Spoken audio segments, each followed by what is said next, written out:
Hello बच्चों, welcome back my YouTube channel. बच्चों, जो आपकी 9वीं क्लास की जो बुक है हिंदी की क्षितिज भाग 1, उसका जो 10वां पार्ट है वाक, जो कि ललदत द्वारा रचित है। और ललदत का जो जीवन परिचय है, इससे पिछली वीडियो में हमने पढ़ा था। तो अब जो है उनके द्वारा जो रचित वाक हैं उनको हम पढ़ेंगे और उनकी व्याख्या करेंगे। तो आइए शुरू करते हैं ललदत के वाक। पहला वाक है, रस्सी कच्चे धागे की खींच रही मैं नाव, जाने कब सुन मेरी पुकार, करें देव भवसागर पार। पानी टपके कच्चे सकोरे, व्यर्थ प्रयास हो रहे मेरे, जी में उठती रह रहे हूक, घर जाने की चाह है घेरे। तो जो लद्दत है वो ईश्वर से मिलने की चाह में यहाँ पर बता रही हैं भवसागर को किस तरीके से पार किया जाए, संसार रूपी भवसागर।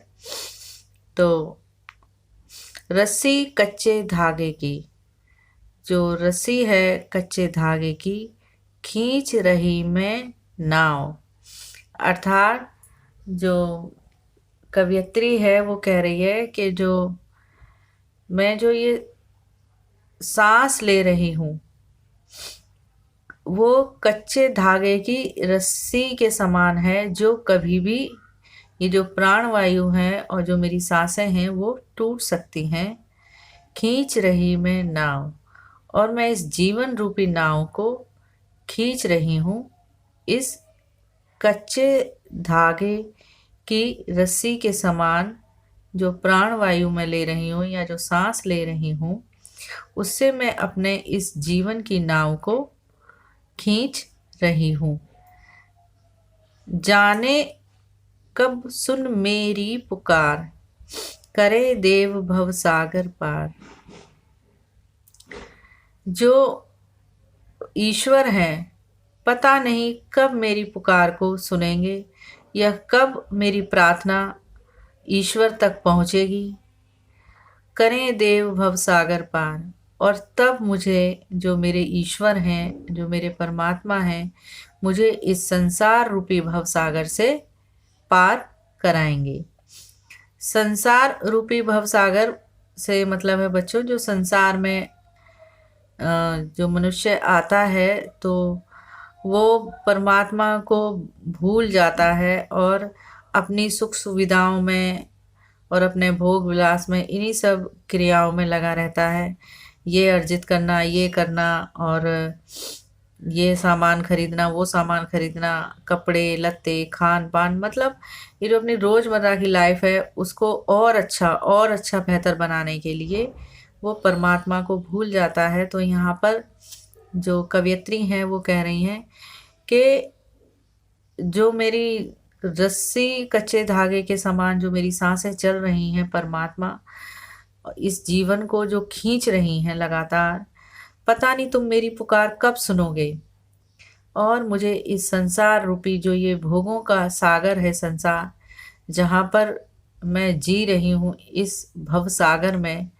भव सागर से तात्पर्य होता है बच्चों, जो जैसे समुद्र का कोई किनारा नहीं होता, इसी तरह संसार का कोई अंत नहीं है। संसार में जीने की जो इच्छा है वो कभी खत्म नहीं होती, और सभी को पता रहता है कि एक बार तो परमात्मा के पास जाना ही है। लेकिन ये जो जीने की इच्छा होती है, जो हमें इस संसार से जोड़े रखती है, इसको पार करने के लिए, इससे जाने के लिए वो परमात्मा से यह कहती हैं कि जाने कब मेरी पुकार सुनोगे तुम, जो मैं इस भवसागर को पार कर लूं। पानी टपके कच्चे सकोरे, व्यर्थ प्रयास हो रहे मेरे। पानी टपके, जो नित्य धीरे धीरे बूंद बूंद करके, जैसे किसी मिट्टी का बर्तन जो होता है उसमें से बूंद बूंद करके पानी रिसता रहता है, इसी तरीके से जो मेरा जीवन है वो बूंद बूंद करके धीरे धीरे खत्म होता जा रहा है, अंतिम समय की ओर बढ़ता जा रहा है। व्यर्थ प्रयास हो रहे मेरे, और ऐसा मुझे प्रतीत हो रहा है, ऐसा मालूम हो रहा है कि मेरे जो प्रयास हैं, जो मैं प्रयास कर रही हूँ तुम्हें पाने के लिए या इस भवसागर को पार करने के लिए, वो सब बेकार हो रहे हैं। अर्थात तुम मेरी पुकार नहीं सुन रहे हो, और मैं इस भवसागर में पड़ी हुई तुम्हें बार बार पुकार रही हूँ कि आप मुझे इस भवसागर से पार लगाएं। लेकिन हे परमात्मा, तुम मेरी पुकार नहीं सुन रहे हो, और मेरे जो प्रयास हैं, जो मेरी मेहनत है, वो सब बेकार होती दिखाई दे रही है। जी में उठती रह रहे हूक, घर जाने की चाह है घेरे। तो मेरे मन में, मेरे हृदय में मैं बार बार तसल्ली देती हूँ, और फिर भी मेरे हृदय में एक अजीब सी कसक, अजीब सी इच्छा प्रबल हो रही है, हुक उठ रही है कि घर जाने की चाह है घेरे, कि मुझे तुम्हारे पास आने की जो चाह है, जो इच्छा है, उसने मुझे जकड़ रखा है या मुझे घेर रखा है। मैं अपने आप को उस इच्छा से, उस हुक से छुड़ा नहीं पा रही हूँ, और बार बार मेरे हृदय में एक अजीब सी कसक, एक अजीब सी ललक उठ रही है कि मैं किस तरीके से, या क्या मैं ऐसा करूं हे परमात्मा, तुम्हें कैसे पुकारूं, कैसे मैं समझाऊं कि जो तुम्हारे पास आने की इच्छा है वो प्रबल होती जा रही है, और मुझे जो है उससे मुक्त नहीं होने दे रही है चाहत से कि तुम मुझे इस भवसागर से पार कराओ। तो ये था आपका पहला जो वाक्य है, उसकी व्याख्या। अब देखते हैं हम जो दूसरा वाक्य है, उसे देखते हैं हम। खा खा कर कुछ पाएगा नहीं, ना खाकर बनेगा अहंकारी। सम खा तभी होगा संभावी, खुलेगी सांकल बंद द्वार की।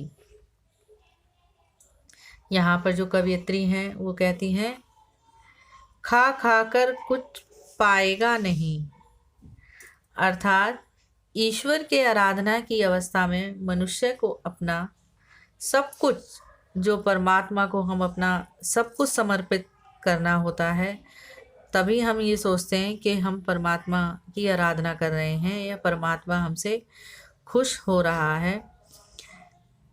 और फिर बाद में, मतलब हम अपना सब कुछ, सर्वस्व परमात्मा पर ध्यान अपना लगा देते हैं योग साधना से, और जो संसार से बिल्कुल हट जाते हैं, अपने कर्तव्यों से, अपने कर्तव्यों को भूल जाते हैं। केवल परमात्मा ही परमात्मा हमें दिखाई देता है, ऐसा सोचते हैं, और हम उसकी आराधना में अपना सर्वस्व उसको समर्पित कर देते हैं परमात्मा को।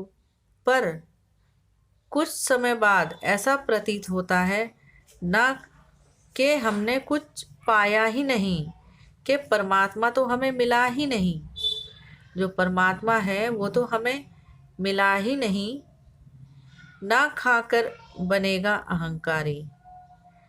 और अगर हमें ऐसा प्रतीत होता है कि कवित्री जो है वो मनुष्य को श्रेष्ठता, अर्थात जब वो ऐसा सोचता है कि मैं परमात्मा की जो आराधना कर रहा हूँ पूरे तन मन धन से, सर्वस्व अपना लगा करके केवल परमात्मा को ही मैं खुश करना चाहता हूँ और उसे ही प्राप्त करना चाहता हूँ, तो अंदर ही अंदर एक अहंकार की भावना आ जाती है। हम जो है अहंकारी होने लगते हैं, ये सोचकर कि हम तो इस भवसागर से छूटकर केवल परमात्मा में अपना ध्यान जो है इतना ज़्यादा लगा दिया है हमने कि हमें तो अब परमात्मा मिल ही जाएगा।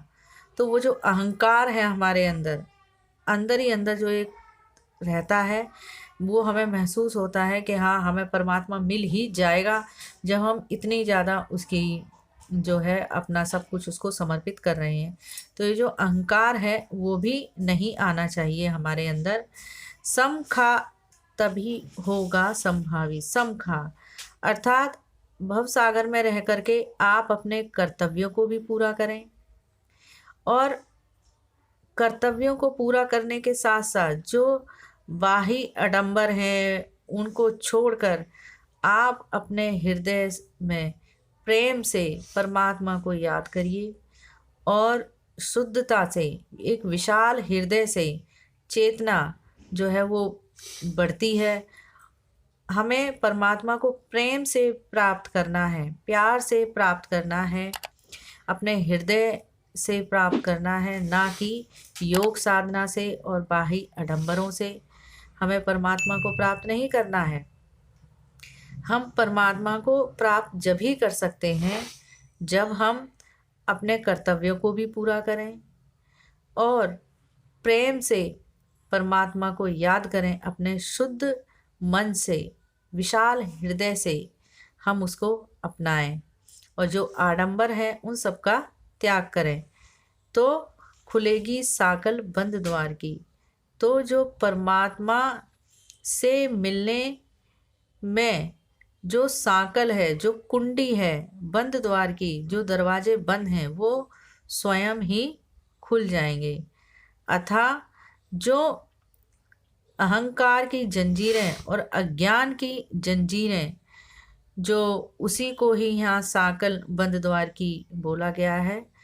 जो कवयत्री हैं वो कह रही हैं जो बंद द्वार की साकल है, अर्थात जो हमारा अहंकार है और जो अज्ञान है वो जो है अपने आप दूर हो जाएगा, और वो जो कुंडी है जो हमने अपने दिमाग में अहंकार से या अज्ञान की वजह से जो लगी हुई है, जो बंद है दरवाजे, वो अपने आप खुल जाएंगे, और जो हमारा मन है, हृदय है और जो मस्तिष्क है वो प्रकाश से और ऊर्जा से भर जाएगा।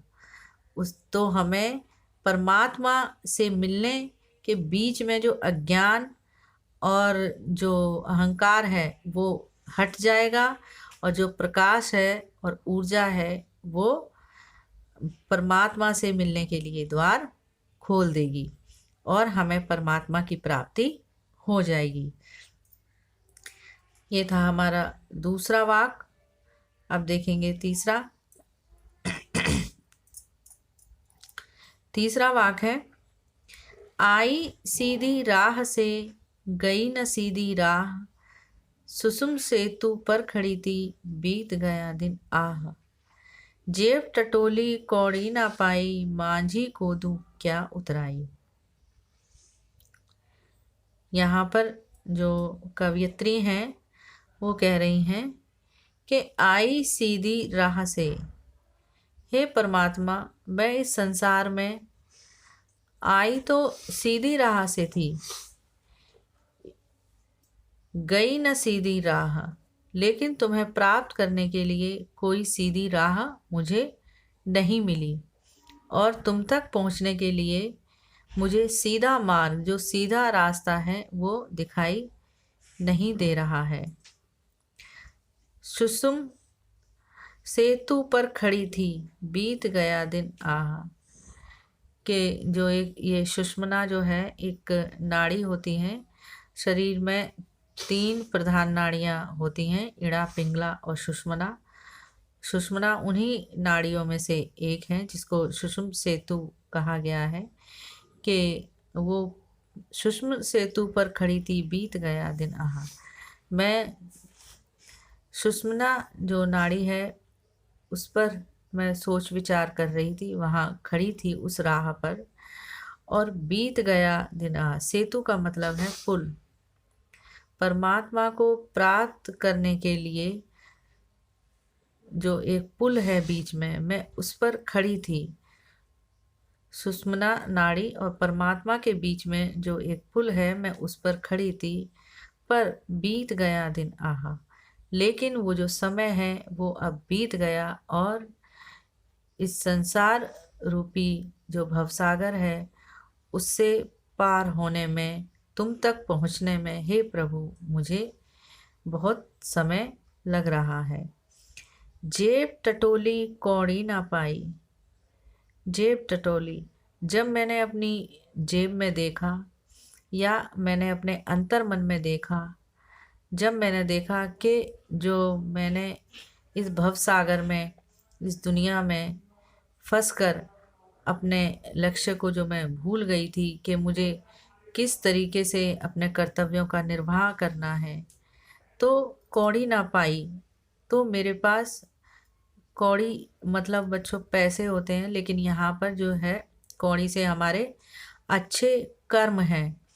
तो मेरे पास कुछ भी नहीं था बताने को कि मैंने जो जीवन में कुछ भी ऐसे अच्छे कर्म नहीं किए, कुछ भी ऐसा अच्छा कार्य नहीं किया जो मैं आपको बता सकूं। मेरे पास ऐसा कुछ नहीं था आपको दिखाने के लिए कि मैंने क्या क्या, जैसे लोगों की मदद करना, बहुत से ऐसे कार्य होते हैं जो अच्छे कार्य होते हैं और सेवा भाव से जो हम करते हैं, प्रेम से जो करते हैं, तो ऐसा उसके हाथ में कुछ नहीं था, खाली हाथ थे उसके। मांझी को तू क्या उतराई।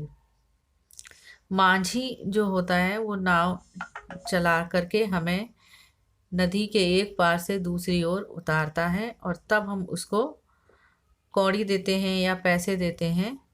लेकिन यहाँ पर जो है वो कवयित्री कह रही हैं कि मांझी को दुख क्या उतराई, कि भव सागर, जो मुझे ये जीवन रूपी सागर है, ये संसार है जो मुझे पार कराया है प्रभु, तो मैं उसकी क्या उतराई दूं। मैं क्या दूं तुम्हें, मेरे पास कुछ नहीं है। अर्थात जो परमात्मा है उस तक पहुंचने के लिए हमें अच्छे कर्म, सेवा भाव, प्रेम, इन सब की ज़रूरत होती है।